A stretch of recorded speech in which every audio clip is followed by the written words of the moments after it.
এই মুহূৰ্তত আহিছে এটা ব্ৰেকিং নিউজ। যোৰহাটৰ চাংচুৱা বাগিচাৰ চিকিৎসালয়ত সংঘটিত হৈছে এক উত্তপ্ত পৰিস্থিতিৰ ঘটনা। এটি কণমানিৰ মৃত্যুক লৈ সৃষ্টি হয় এই উত্তপ্ত পৰিস্থিতিৰ।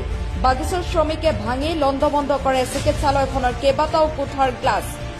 আজি বিয়লি বাগিচাখনৰ হাতখোলা লাইনৰ নিবাসী সঞ্জয় ঘাটোৱাৰৰ 5 বছৰীয়া পুত্ৰ পৰিছিল পানীত আৰু তাৎক্ষণিকভাৱে উদ্ধাৰ কৰি চিকিৎসালয়লৈ লৈ যোৱা হয় যদিও চিকিৎসকে চিকিৎসা আৰম্ভ নকৰি নানা ধৰণৰ প্ৰশ্ন সোধে আৰু পলমকৈহে চিকিৎসা আৰম্ভ কৰাৰ এক গুৰুতৰ অভিযোগ উত্থাপিত হৈছে চিকিৎসকৰ বিৰুদ্ধে। আৰু ইয়াৰ কিছু সময়ৰ পাছতে মৃত্যু ঘটে কণমানিটিৰ।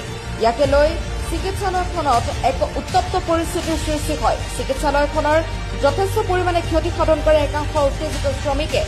আৰক্ষী তথা অৰ্ধসামৰিক বাহিনী মোতায়েন কৰা হৈছে চিকিৎসালয়খনত, কিন্তু বৰ্তমানেও পৰিস্থিতি শান্ত নাই। পুনৰবাৰ জনাইছো, যোৰহাটৰ চাংচুৱা চাহ বাগিচাৰ চিকিৎসালয়ত এক উত্তপ্ত পৰিস্থিতিৰ ঘটনাৰ সৃষ্টি হৈছে। এটি কণমানিৰ মৃত্যুক লৈ সৃষ্টি হৈছে এই চাঞ্চল্যৰ এক উত্তপ্ত পৰিস্থিতিৰ সৃষ্টি কৰিছে বাগিচাখনৰ শ্ৰমিকে। চিকিৎসালয়খনৰ কেইবাটাও কোঠাৰ গ্লাছ ইতিমধ্যে ভাঙি পেলোৱা হৈছে। ঘটনা